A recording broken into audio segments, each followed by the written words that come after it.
So, what do you do when you find out upon the birth of your first child that there is a terribly painful genetic condition that you and your spouse can pass along to any children you have? Well, one option you might consider is embryo adoption. And that's exactly what Whitney Williams and her husband turned to. And she is my guest today here on the Embryo Adoption Podcast. I'm Mark Mellinger, Marketing and Development Director of the National Embryo Donation Center, and the NEDC is the one bringing you this podcast. You can find out more at our website, embryodonation.org, embryodonation.org. So, Whitney, I just set it up. Tell me a little bit about your discovery upon the birth of your first child. Well, I had a perfect pregnancy and actually had heard about embryo donation in the past, but since I had an easy pregnancy with my first, I never considered it for me or thought that it would be in my path. So when we were surprised during the birth of our son with his genetic disorder, well, at first, of course, we weren't thinking about any further children because it was all just so overwhelming and honestly just terrible. I mean, just thinking about him having just a really poor quality of life and what the future might hold for him and our family and everything. Do you mind sharing what the condition was and is? Yes, it's called epidermolysis bullosa. So he was born without skin on his feet. It looked like his feet had been sitting in boiling water for 2 days or something, and blisters, different places on his body. But basically, the collagen 7 in your body is either non-existent or weak. That's the glue that holds your skin on. So internally and externally, people who suffer from this, their skin can just come off with the slightest friction.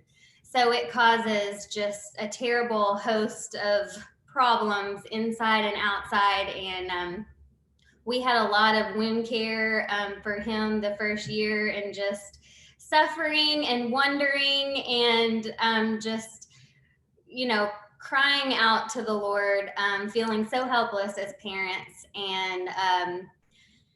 And just we really felt like God was our only hope. And I always tell people that there's a variety, or there's a very wide range of severities with all kinds of disorders. So it turns out he has a milder form of the condition than doctors and we expected him to have. So we kind of feel like we were about to get hit by a train, and God took us by our collars and pulled us back right before we did, because it is a really bad thing and people suffer a lot with it. So we feel very blessed that he has a milder form of it and he's able to live a normal life now. But of course, God used that terrible time in our lives for good, because he pointed us toward embryo adoption, and we wouldn't have our other 2 sons without having gone through that suffering. So Colt is your oldest. He's 8 years old right now. It's so good to hear that he is doing well. So tell me about that. How did you find out about embryo adoption and start heading down that path? So, like I said, I found out about it before I ever thought it would be something that my family would consider. I found out about it. I work for a news organization called World. It's a Christian news organization. They wrote a story about one of your families who actually pursued embryo adoption, I think because the mom had some sort of blindness that she could pass down. So I heard about it through my employer, and it was about you guys. And I actually told my sister-in-law, who was struggling with infertility, about it. And I said, oh, you should consider this.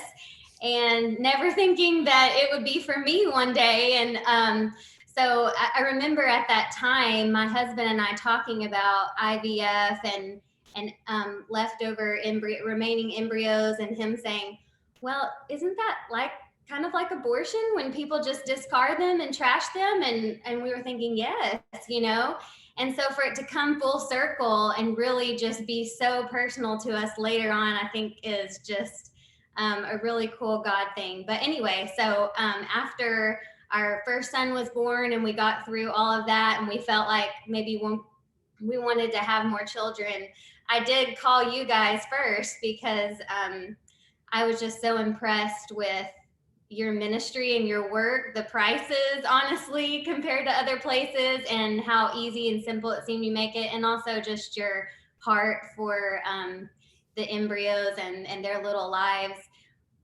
So that's how we came to know about it. And now you ended up not going through the NEDC. That's not a prerequisite of being on this podcast. You don't have to have gone through the NEDC to talk about embryo adoption. We're all about spreading the mission, whether you went through us or not. Tell me how it came about. Actually, the folks who ended up being your donors were introduced to you by a closer connection, you could say. Yes. So we had shared with our pastor and home group that we were considering this because we didn't want to pass along our genetic disorder, and also because I wanted to be able to carry children again, and was really mourning the fact that I might not be able to. So when I found out about embryo adoption, I was just really excited about maybe having that opportunity again. So we told people at our church, and our pastor said, I just happen to know a girl that I grew up with. You know, they ended up with 17 embryos, and they've given birth to 3, and they have 14 frozen that they don't feel like they can give birth to. Um, they are not, they didn't want to ever be in that position, but I guess they were trusting their doctors and as far as how many they fertilized and everything. So they saw those 14 that remained as little lives and persons that deserved a chance to live out their lives and be protected. They kept them frozen for 8 years, just waiting for a family. And they weren't just giving them to any family. They wanted to hear from someone who they knew about a family that was was solid and Christian, and whatever else. And so that's how we found out about them, through our pastor. So But so you're connected to the family, and I think this is a really key point to bring out. You've got your embryos, you're connected to this family. You in your case had an open relationship because you knew who the family was, and you're still in contact today. I know that. But that doesn't mean that it was an easy road to get to your next 2 children, right? Tell me about that. So yes, well, it looked easy at first because I got pregnant on my first try, and so I put my older son in a Big Brother shirt and sent it to the donors, and it was very early, and I ended up having a very early loss with that first one, and just kept losing for some reason. Only the Lord knows. Very early, all of them were very early losses. So went through 4 tries and 5 embryos, lost those all. And then my friend said, maybe you should switch doctors, an embryologist. So I switched doctors on the 5th try. He convinced me to put in 2. We were kind of scared to try with 2 because we had medical complications with our first son, and we knew it was more high risk. The doctor convinced me to put in 2, and both of them made it, and we were just so surprised. I don't think my husband talked for like 2 days because we were just not expecting twins, and honestly scared because we had gone through a lot medically with our first. So we thought, oh, they're going to be born early and more NICU time and all this, and of course we were very thankful, but we were scared, honestly, and just praying for God to be gracious and help them to make it to term and everything. And they did. They were both 7 pounds each, and just very healthy babies. And it was just such a grace, and we're just so thankful. Yeah, and their names are Jake and Luke, and they are 4 now, you were telling me? Yes, I wanted to show you. This was a picture of them when they were babies, and this is a picture of them when they were embryos. Okay, those of you who are watching the video version of this can see it. If you're only listening to the audio, you can envision it in your mind's eye, and that is a terrific picture that you're showing me. Isn't that great? So I just love that, I don't know who's who, but these are individual people, and everything about them was determined right here, how they would look and, all of that. And all they needed was time in a womb to become this. So, Amen. yeah. Amen. And that is why we are all here. Now, the story does not end there. I mean, there were still embryos remaining from the set, even after you added Jake and Luke to your family. So, what became of those? So in our contract, so again, we implanted 7 and ended up with 2 finally, and we were very grateful. And we decided that our family was complete. So in the contract, we gave back ownership, I guess you could say, um, to the biological parents for them to choose another family for the remaining 7. And the biological parents, who are our friends and really feel like our family now, they included us in their decision making, and we all together waited about 4 years for the perfect family to come along. There were several that came along, and finally found the perfect family who we thought would mesh well with us, good location where we could all meet together and it would be easy, things like that. People who wanted to be open like we did. And so they got pregnant on their first try, and she is pregnant with a healthy singleton, we call it in this world. And I think she's about 14 weeks now. So Is there any, people who are, when they think of an open relationship in embryo adoption, some people are like, gee, I just don't know if I could ever do that. I might feel like my child might get the idea that I'm not really his or her parent. Could you talk to somebody who has that sort of fear from your perspective? Has that been an issue at all? And if so, how have you worked through it?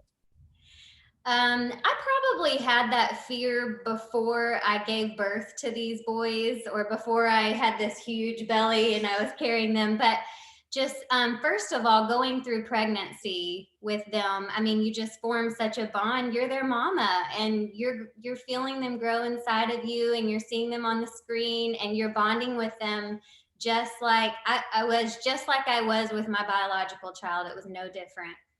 And so once they were born, it was just as special, and maybe, I don't want to say even more so, but just as special, because we had been gifted with these children, and we wouldn't have had them had their biological parents not protected them and valued them. And so it just felt like such a gift from God. They felt like such a gift from God. So it has never felt like they weren't my babies. Now, I wanted to hear my husband say that. And a few months after, and it was a month after they were born, we went on a date night together. And I still remember we were walking down the streets of Fort Worth together and talking about it. And he was like, oh, they're mine. They're mine. I feel no distinction between them and our other son. And so it's good for me to hear that too, that it wasn't just me as a mom that felt that, but my husband felt that as well. And I remember his mom even sharing, well, we feel differently about them as the grandparents. And they do not. And they have shared with me, definitely it's no different. And they're just as spoiled and they're so loved. And I think the grandparents feel the same way, that they're just such a gift to our family. And So you have a really open relationship. I mean, some people will have an open relationship and it just means, well, we exchange emails, or we trade pictures a couple times a year, or we just follow each other on social media. You actually do get together with your donor family as friends, right? Can you explain what that relationship is like? yes, it kind of makes me want to cry thinking about it. It's not just the biological parents. We meet with their Jake and Luke's biological siblings as well, both sets of their biological grandparents, aunts and uncles. We have spent the night in one of the biological grandparents' house, and we're going to do it again this summer. They welcome us with open arms. They're like our cheerleaders, constantly encouraging us and loving on us. They send gifts. They include Colt, our other older son. They say he's a part of our family too. You all are a part of our family. And we often share that when we adopted Jake and Luke as embryos, we didn't just get two sons, we got a whole extended family. And they feel the same way that us taking on Jake and Luke, they're not just getting to see Jake and Luke being loved, and they have gained us as family as well and friends. And I really do believe that we all cherish one another. And as far as how I talked to Jake and Luke about it, therefore, I never wanted it to be a surprise, their story to them from the very beginning. I have said, God used, and we call them Auntie Ange and Uncle Josh, their biological parents. I say, God used Auntie Ange and Uncle Josh to make you and to bring you to mommy and daddy. And we love Auntie Ange and Uncle Josh because they protected you until mommy and daddy could get to you, and they love you, and we love them so much. And so it's really a beautiful relationship. It's a wonderful story. I love hearing how it's worked out. If you could say one last thing to somebody who is thinking about doing embryo adoption and is still a little hesitant, what what is the hardest part for you as you look back? What was the hardest part of all of this, and how would you prepare somebody to deal with that? I think definitely the hardest part for us was loss. And of course, a lot of people who are coming into this have probably gone through treatments, they've gone through loss. And even if it wasn't physical loss of a child, they've gone through a lot of financial loss. And so you wonder, should I pursue this? Is this, when we kept going, we thought, are we crazy? I mean, should we just stop? Should we just be content with our one child and forget about this? God, is this really what you want from us? And I definitely personally just had that pull, like I wanted more children, and I'm thankful that more embryos were available to us. But I would just say, if you still have that longing and you have the means, and embryos are out there available for you, just keep trying if you can, because once Jake and Luke came, we were so thankful that we didn't give up, and so thankful that we didn't stop trying. And they're just such a gift to us. I mean, they were always meant to be ours. And so just hang in there. And and I would definitely say that they will feel like your children. I've got biological child, and children adopted as embryos, and I know people question that and fear that, and they are my babies through and through. So and let me just say this too. I see their biological families in their faces, and that's not hard for me. I actually just rejoice to the point of tears because I love their biological family. And so it just reminds me, when I see their biological family in them, it just reminds me what a gift our sons are to us. Well, and that's what love does. It expands the capacity of the heart. You can make room for other people. And it's just great to hear how you and your husband and your boys have done that. It's a wonderful note on which to end this interview. Whitney Williams has shared her family's story, and I'm sure it's touched you like it's touched so many people. I pray that God uses it in a great way. If you want more information on embryo adoption, you can go to the National Embryo Donation Center website. It's embryodonation.org, embryodonation.org. Thanks for being with us. I'm Mark Mellinger. This has been the Embryo Adoption Podcast.